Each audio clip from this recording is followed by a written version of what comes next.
On va prier pour JD. Seigneur, merci encore pour JD, ton serviteur. Merci pour ses dons et pour juste toutes les choses qu'il fait pour notre Église. On prie vraiment pour son prédication ce soir, que tu utilises ces mots par ton Saint-Esprit pour nous édifier et pour nous aider pour notre vie en toi. Seigneur, merci encore pour ce soir, pour cette occasion d'entendre la bonne nouvelle. Et on prie vraiment qu'on peut entendre pas juste le pro de JD, mais ton Saint-Esprit ce soir. Amen. Amen. Merci Daniel. Bonjour à tous. Ça résonne un petit peu.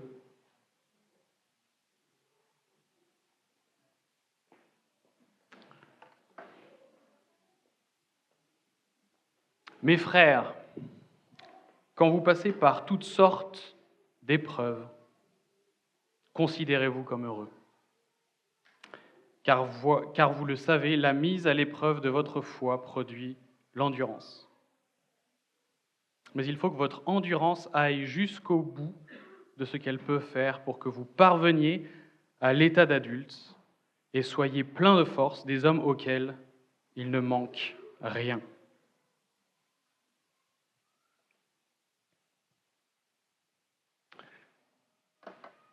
Qu'est-ce que c'est la foi ? Vous avez vu qu'on suit Abraham depuis quelque temps. Qu'est-ce que c'est la foi ? Habituellement, on répond à cette question en disant la foi, c'est croire que Dieu existe. C'est la réponse qu'on a tous eue à un moment, qu'on entend communément, la réponse classique. Mais évidemment, c'est évidemment ça, mais c'est évidemment beaucoup plus que ça. La foi chrétienne, c'est beaucoup plus que ça. Et dans ce qu'on vient de lire là, dans Jacques 1, on a vu que la foi, ça passe par des épreuves. La foi, ça s'éprouve, ça se teste. On a, avec Abraham, dans l'Ancien Testament, ce parcours de cet homme qui est l'archétype de l'homme de foi. Il est appelé le père des croyants dans Romains 4. Et on le suit depuis quelques versets. Et on va voir qu'avec lui aussi, comme on vient de le lire dans Jacques, la foi, ça se teste et ça s'éprouve.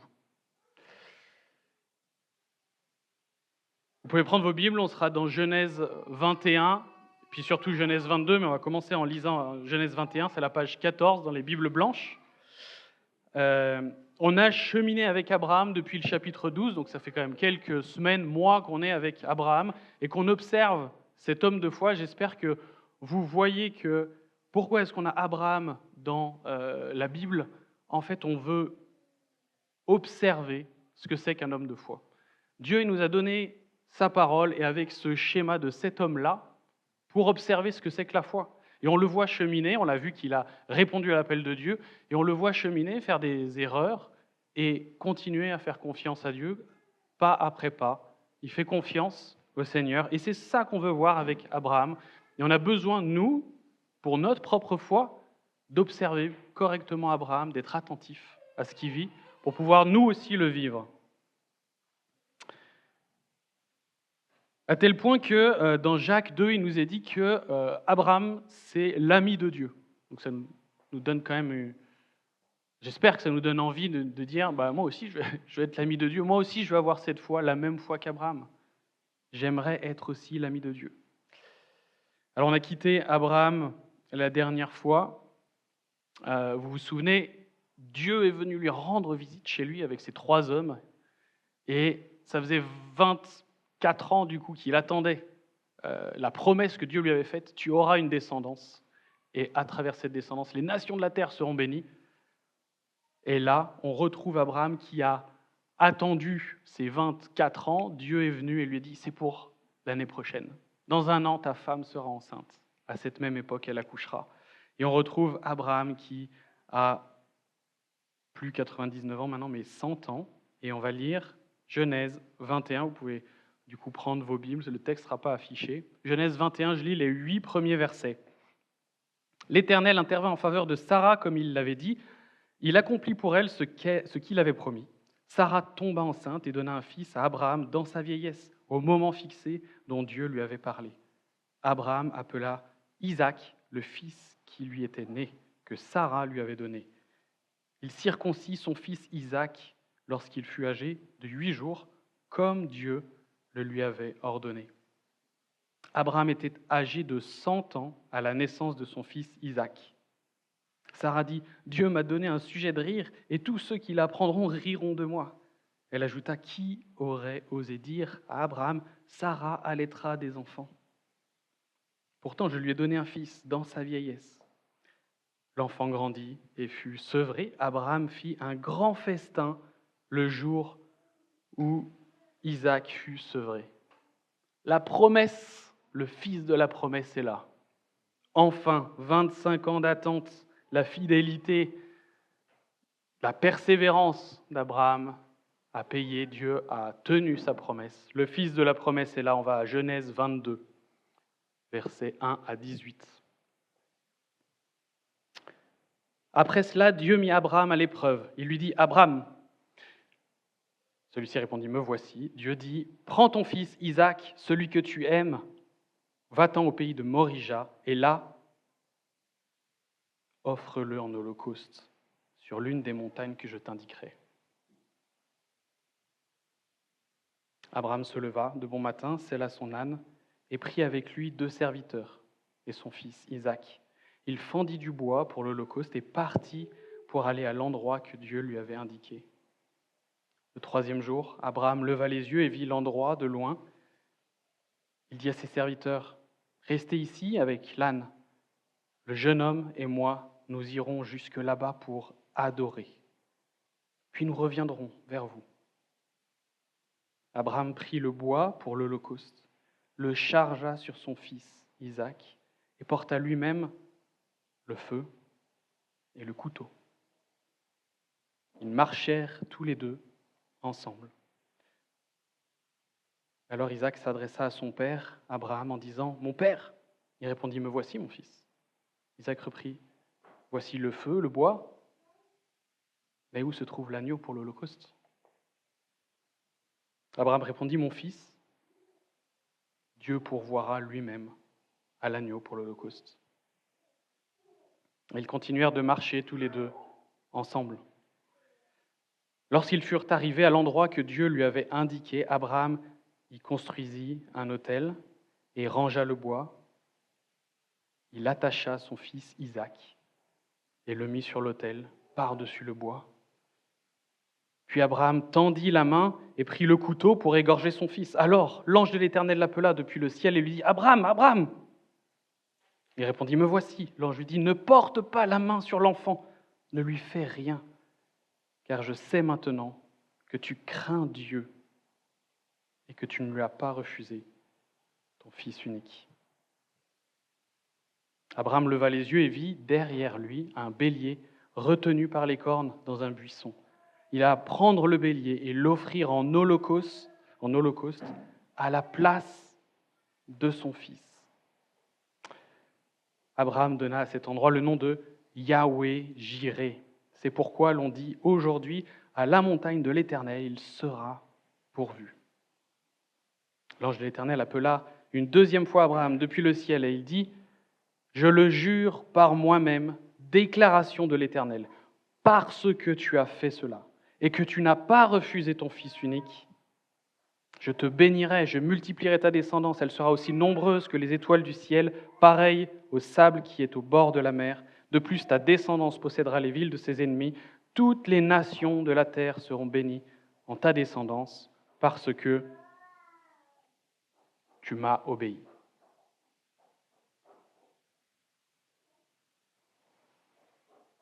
Je ne sais pas si c'est la première fois que vous entendez ce texte, probablement pas. C'est toujours aussi horrible. C'est incroyable ce qui se passe. Ça met des frissons. Le texte, je ne sais pas si vous avez vu, il est assez neutre de sentiments, étrangement, pour qu'on y mette, nous, les émotions, les sentiments qu'on peut sentir, percevoir. C'est assez factuel, en fait, ce qui est décrit. Mais on a des questions, c'est quoi cette histoire de sacrifice d'enfants ? Nous, ça nous paraît, mais alors, à 10 000 années-lumière de notre pensée. À l'époque, peut-être un peu moins, mais ça devait être horrible, quoi qu'il arrive, même à l'époque. Et puis, tester quelqu'un à ce point, ça ressemble à de la manipulation, franchement. Alors, on a besoin de comprendre ce que c'est que la foi selon Dieu. Pas selon nous, la foi selon Dieu, celle qu'on voit d'un homme qui était l'ami de Dieu. Et on verra pour ça 2 points. Ayons une foi radicale, premier point, en celui qui pourvoit. Deuxième point. Ayons une foi radicale en celui qui pourvoit. Je ne sais pas si on peut s'imaginer ce qui se passe dans la tête d'Abraham à ce moment-là. C'est impensable qu'on demande à un père d'aller sacrifier son fils, son enfant. Au verset 2, Dieu insiste et lui dit « Prends ton fils unique, celui que tu aimes, Isaac. » C'est celui-là, c'est ce fils-là. Abraham, jusque-là, il avait attendu le fils de la promesse, et le fils de la promesse était arrivé après 25 ans d'attente, on l'a dit. Entre-temps, il a eu cet égarement avec Agar et Ismaël qui étaient arrivés, le fils par les forces humaines, la volonté humaine qui était là. Et Dieu lui avait dit, renvoie Agar et son fils Ismaël. La promesse, c'est avec Isaac. Et Abraham avait fait confiance à Dieu, il a renvoyé Ismaël. Et là, Dieu lui demande son fils, le fils de la promesse. Dieu sait très bien la valeur qu'Isaac a dans le cœur d'Abraham, dans le cœur de Sarah. Et c'est précisément pour ça que Dieu lui demande son fils. Au verset 4, on a 1 ou 2 détails pragmatiques. Il nous dit que ça fait 3 jours de marche. On peut s'imaginer ça. 3 jours à marcher dans la direction d'un endroit où on va sacrifier son enfant. 70 kilomètres à marcher avec en tête l'idée que l'enfant qu'on attendait, Isaac devait probablement avoir à peu près 25 ans à ce moment-là, donc il y a un vécu avec cet enfant, on va sacrifier ce fils-là. Qu'est-ce qui pouvait tourner dans la tête d'Abraham ? Dieu se contredit, c'est pas possible. Il me fait cette promesse, il y aura un fils, et quand il est là, il me demande de lui donner. C'est absolument contradictoire. Une promesse en contradiction complète avec un commandement. Qu'est-ce que choisit de faire Abraham ? Il prend Dieu au mot. Pour la promesse, il le prend au mot. Dieu m'a promis un fils, une descendance à travers ce fils. Ok. Dieu me demande de donner ce fils. Ok. Je le prends au mot. Comment ça se résout, je ne sais pas. Mais je le prends au mot. Et puis, on imagine du coup, pendant ces 3 jours, Abraham brassé, ces questions, envahi de pourquoi, à quoi ça sert, qu'est-ce que je suis en train de faire, confronté à ces questions pendant 3 jours incessantes, 3 jours, 3 nuits. Je ne sais pas ce qu'il a dormi de ces nuits. Et puis au verset 7 et 8, on a la question d'Isaac. Isaac qui arrive et qui dit « Il est où l'animal ? Allô, papa, on est en train de faire un truc qui n'est pas normal là. Il est où l'animal ? »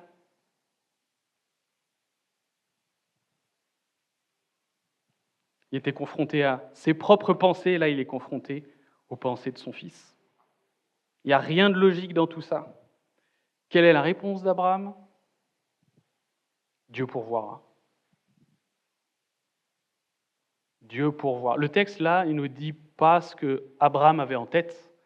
Quand il dit Dieu pourvoira, il faut aller voir dans Hébreux, au chapitre 11, où on a une indication de ce que Abraham avait en tête quand il dit Dieu pourvoira. Abraham, au chapitre 11, les versets 17 à 19, nous dit que Abraham pensait que Dieu allait ressusciter Isaac. Abraham pensait que Dieu allait ressusciter Isaac, c'est ça. Abraham espérait, dans ce même chapitre 11, vous savez, c'est le chapitre des héros de la foi.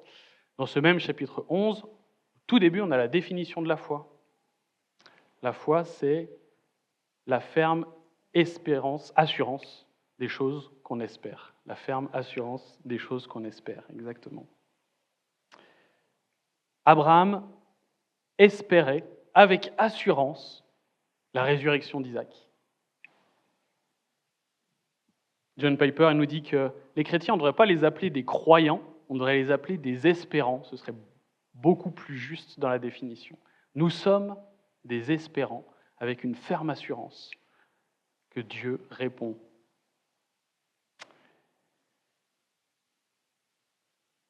Ce que Dieu dit à Abraham quelque part ici, il lui dit « Donne-moi ta confiance absolue, donne-moi ta soumission complète, je veux ton obéissance complète, aveugle, totale. C'est ça que je veux de toi. » Souvent, on entend que la foi, on l'a ou on l'a pas. Je ne sais pas si vous avez déjà entendu des gens dire la foi, on l'a ou on l'a pas, et puis c'est une manière facile de régler cette question. Là, le texte, il nous dit non, la foi, c'est soumission ou pas soumission. C'est ça.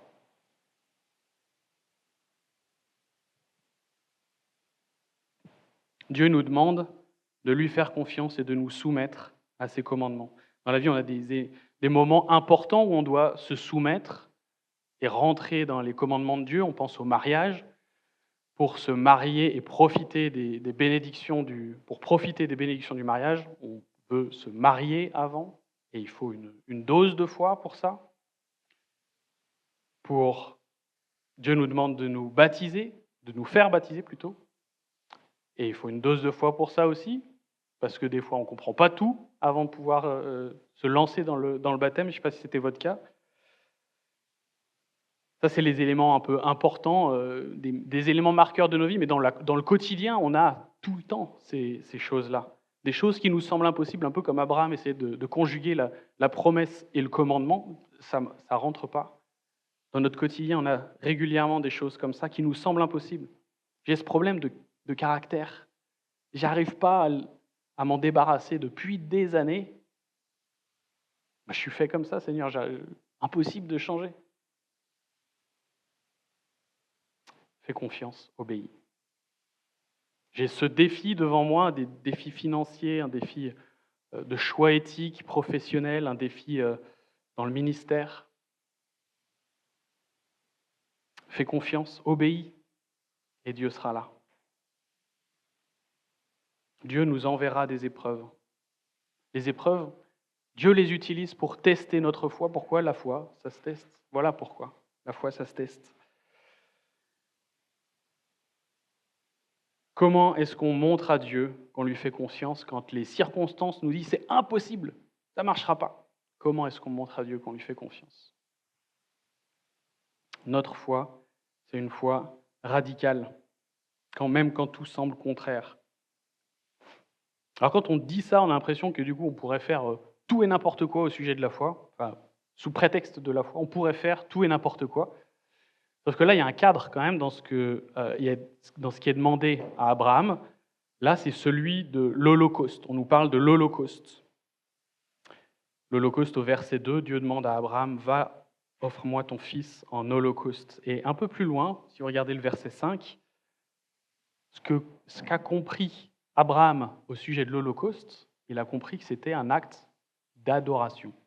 Verset 5, il dit à ses serviteurs, « Restez ici avec l'âne, le jeune homme et moi, nous irons jusque là-bas pour adorer. » Le cadre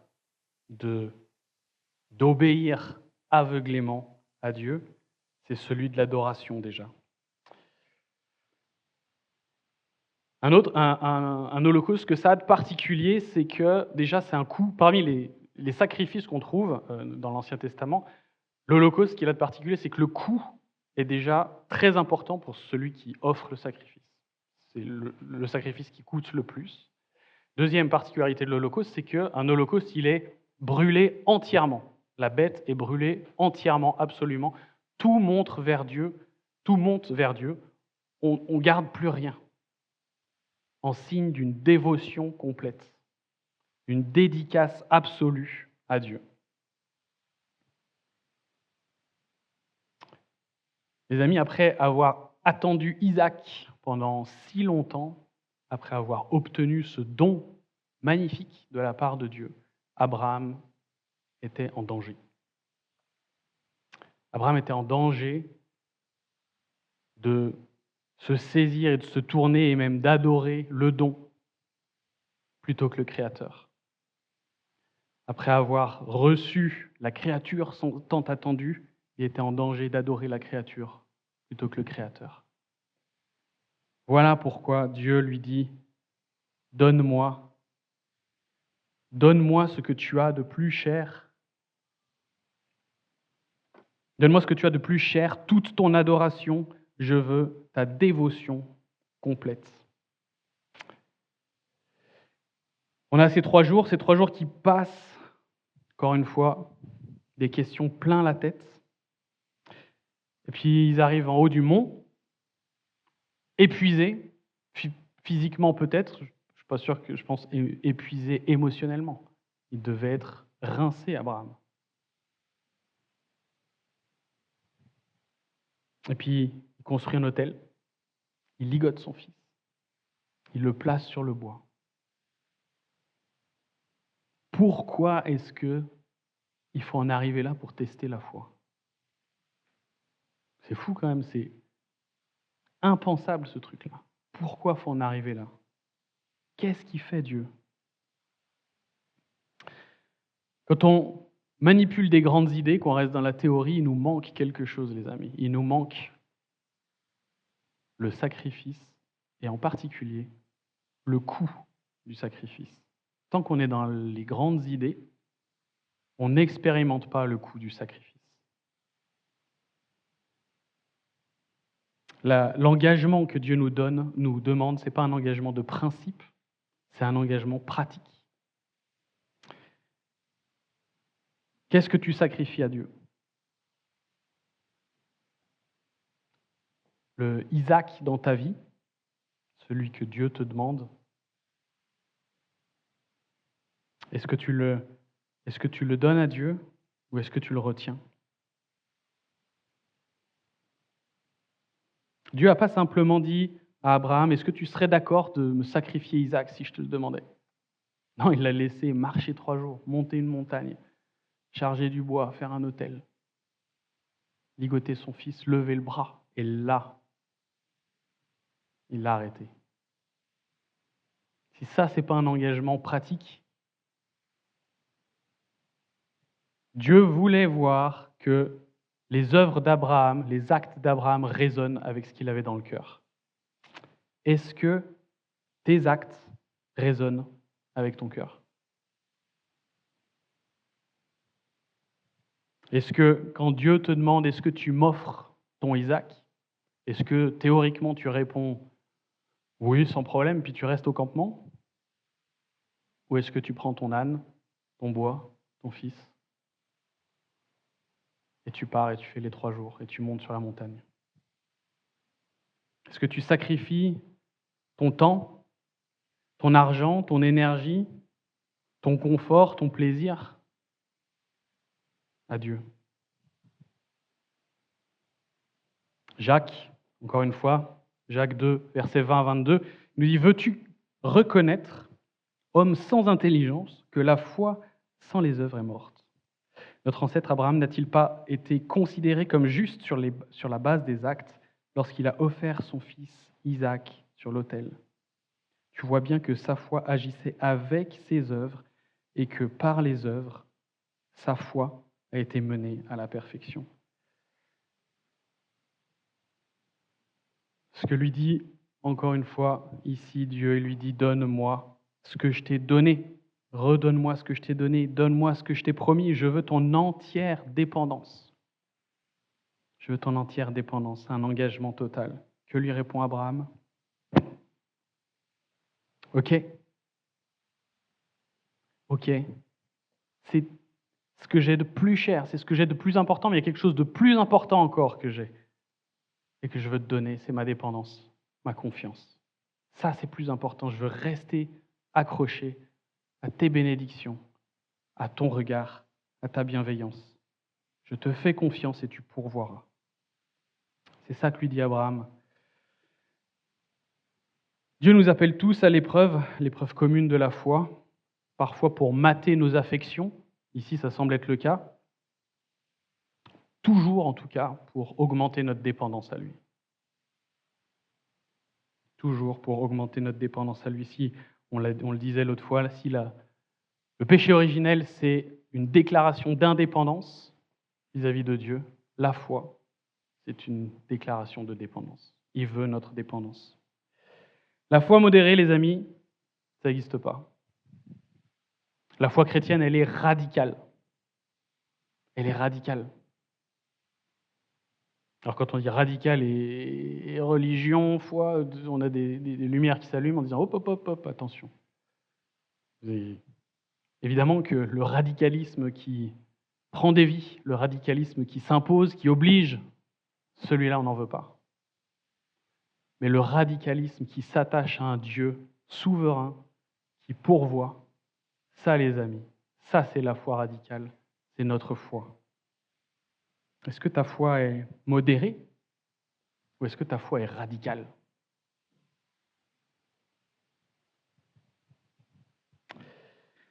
On continue.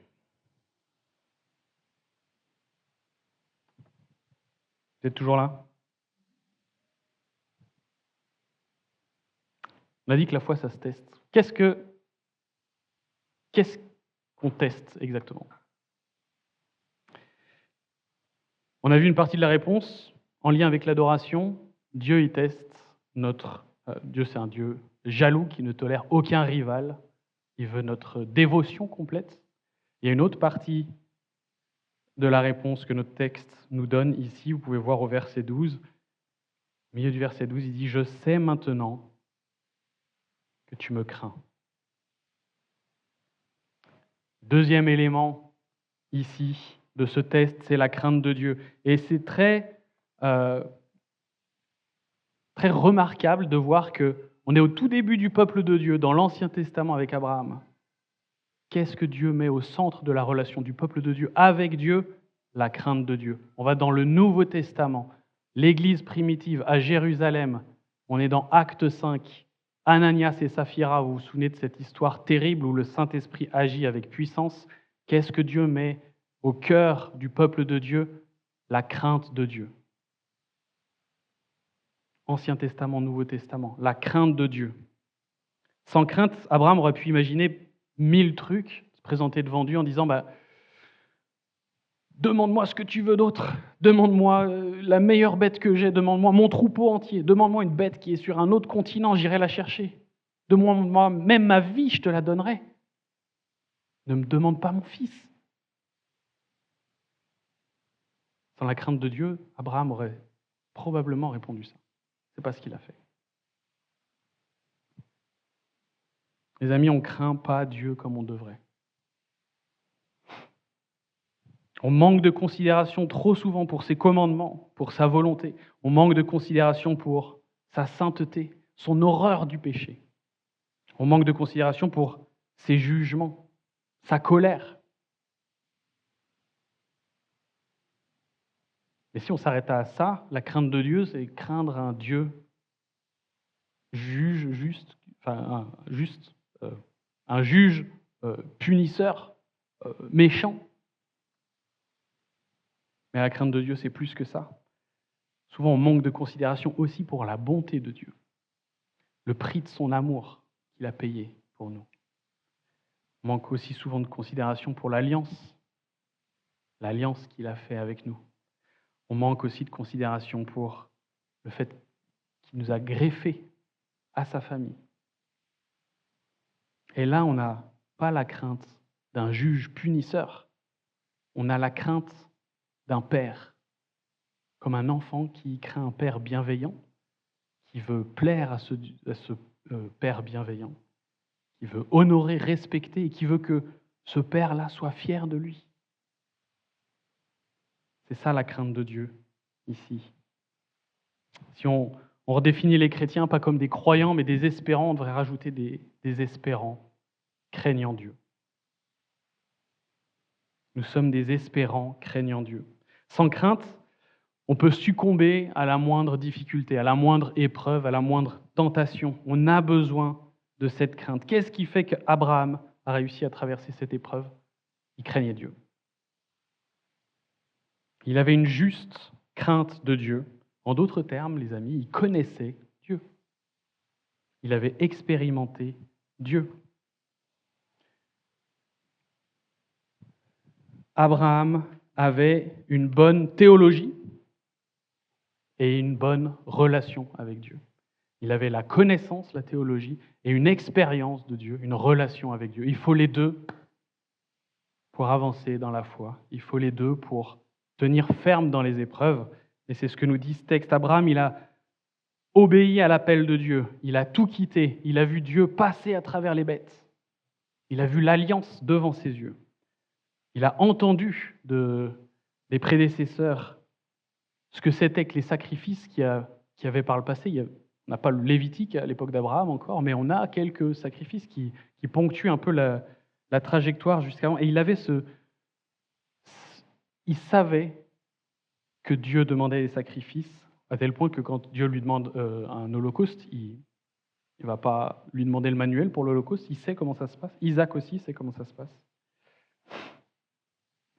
Abraham, il avait vécu une théophanie, il avait accueilli Dieu et lui avait fait à manger, au moment où il a répété sa promesse, 1 an avant ça, avant la naissance d'Isaac, pardon.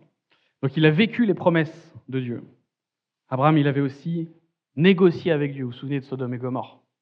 Il a négocié avec un Dieu qui voit une ville pleine de péchés, qui veut la raser. Il a négocié. Il dit, mais s'il y a quelque juste, il connaissait la miséricorde de Dieu. Abraham, il a vu derrière, du coup, le jugement de Dieu sur Sodome et Gomorrhe. Il a vu une ville partir en cendres. Il a vu la colère de Dieu s'abattre. Il a expérimenté la crainte. Et Abraham, il a attendu, fidèlement, persévérant, 25 ans, le fils de la promesse. Et il a vu l'accomplissement et il a vu la fidélité. Alors, c'est pourquoi, connaissant Dieu avec tout ça, et en expérimentant Dieu, il était capable d'espérer à son tour, d'espérer la résurrection d'Isaac. Et vous savez quoi, les amis? Si vous voulez se tenir solide dans les épreuves,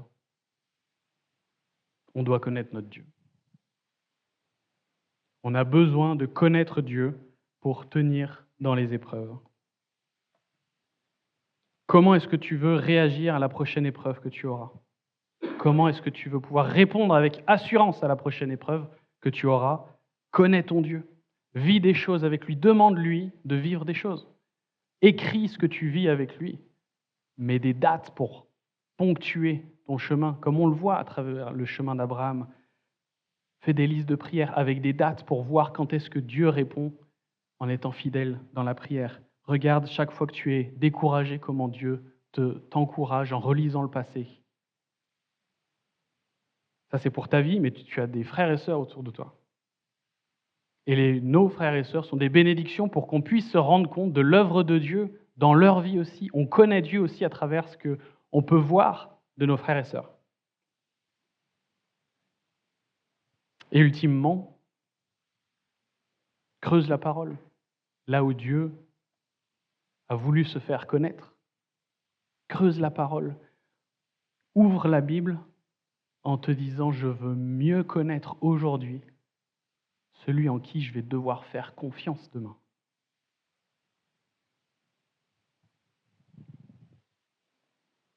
Le bélier, ce n'était pas le plan B de Dieu. C'était son plan A. Et Abraham avait perçu que Dieu allait pourvoir, mais il s'était planté. Dieu n'a pas ressuscité Isaac.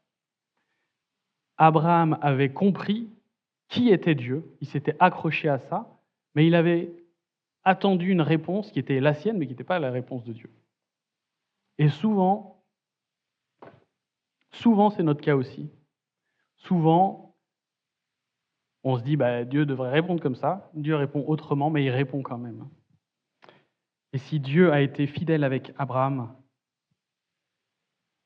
si Dieu n'a pas négligé l'alliance qu'il a faite avec Abraham, et si Dieu a fait alliance avec toi, il ne va pas négliger non plus l'alliance qu'il a faite avec toi. Dieu pourvoira dans la difficulté, dans l'épreuve que tu es en train de traverser. On ne sait pas. Ici, il substitue Isaac avec un bélier. On ne sait pas comment Dieu répondra à l'épreuve dans laquelle tu es. Je ne sais pas s'il y a un bélier quelque part. Dieu pourvoira. Il ne négligera pas l'alliance qu'il a faite avec toi.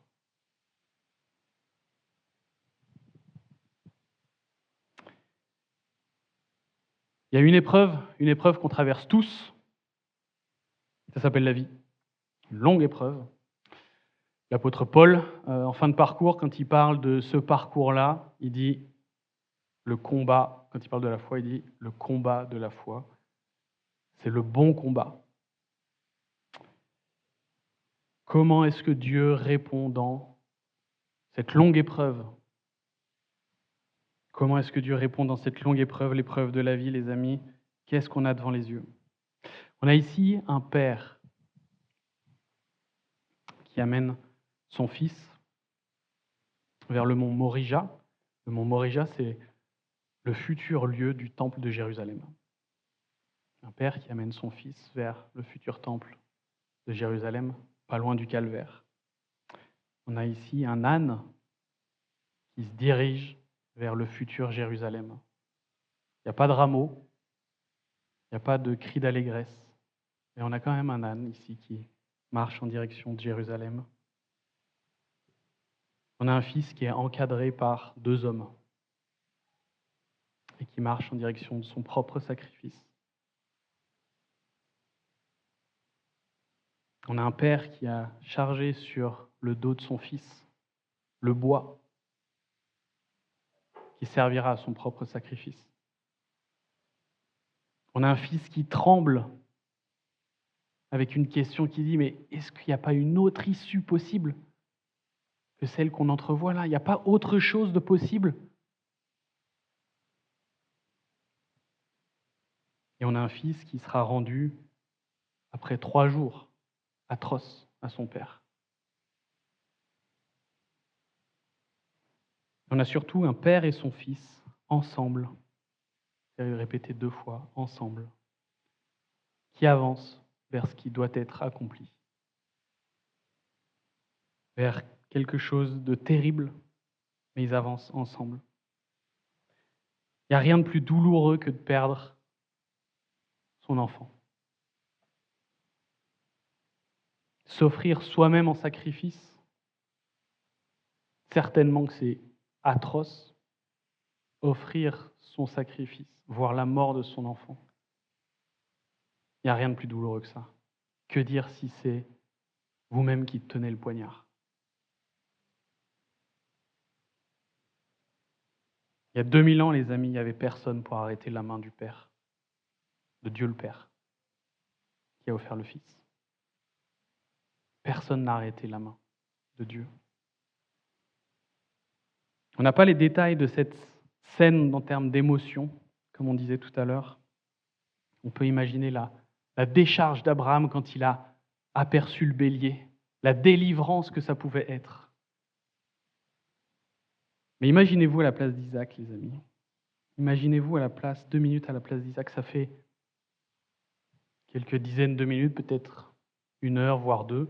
Vous avez compris ce qui est en train de se passer. Vous avez compris que l'adoration, la crainte de Dieu, ça mène au sacrifice. Et que le sacrifice, ça serait vous. Vous allez adorer un Dieu juste, un Dieu saint. Le sacrifice, ça serait vous. Vous avez pleuré dans les bras de votre Père, et lui et vous. Vous avez pleuré tout ce que vous pourriez pleurer. Il vous a ligoté, vous a mis sur l'autel. Il vous a placé sur l'autel, il a levé sa main, le poignard en l'air, le bras fébrile mais convaincu. et dans votre cœur, tout est ravagé. Il est où le Dieu bon?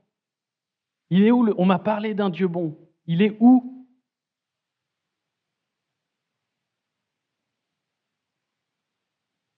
Et l'ange est là. Soudain, l'ange est là. Et il dit, regarde, la bonté de Dieu, elle est là. Alors votre Père enlève les liens et vous allez ensemble saisir la bonté de Dieu, la mettre sur le bois, sur l'autel. Vous avez les larmes qui coulent, vous arrivez à peine à voir ce que vous faites. Vous avez ce bélier qui est sur l'autel, là, vous le regardez, vous le tenez. Les larmes coulent, vous arrivez à peine à distinguer son regard. Et votre Père lui prend la vie. Dieu a pourvu, les amis. Dieu a pourvu, il n'a pas arrêté sa main, il a offert ce qu'il avait de plus cher, son Fils unique, celui qu'il aime, il l'a offert. Il l'a offert pour que nous puissions vivre éternellement à ses côtés. On va avoir un temps de prière dans un instant. La foi, les amis, c'est bien plus que croire en Dieu, évidemment. Ça, les démons le croient aussi. La foi, c'est croire qu'on a un Dieu bon, un Dieu qui nous aime. Croire que Dieu a pourvu à la réconciliation entre le ciel et la terre. C'est ça la foi. Croire que l'épreuve de la vie est bien peu de choses face aux récompenses que Dieu nous réserve. La foi, c'est croire que Dieu a pourvu et qu'il continuera de pourvoir. Et parce qu'il a pourvu d'une manière radicale, la seule réponse possible qu'on peut donner à Dieu, c'est une foi radicale, une foi qui lui abandonne tout. Dieu, il te demande ta dévotion complète, il te demande l'abandon total à lui. Pourquoi ? Parce que lui s'est dévoué totalement. Parce que lui a tout abandonné pour toi.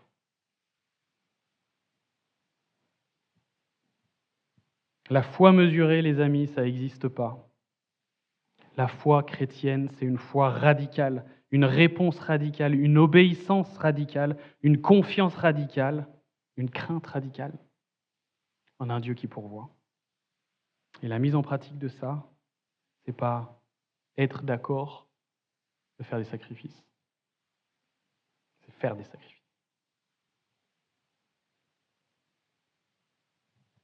Les amis, vous êtes la descendance d'Abraham. Pas la descendance biologique, mais la descendance spirituelle. Et ce fils spirituel, qui aurait dû mourir comme vous, n'est pas mort, parce qu'un autre père a sacrifié un autre fils pour vous. On prend un temps de prière, laissez monter à Dieu, montez vers Dieu vos prières, et on aura la scène dans un instant.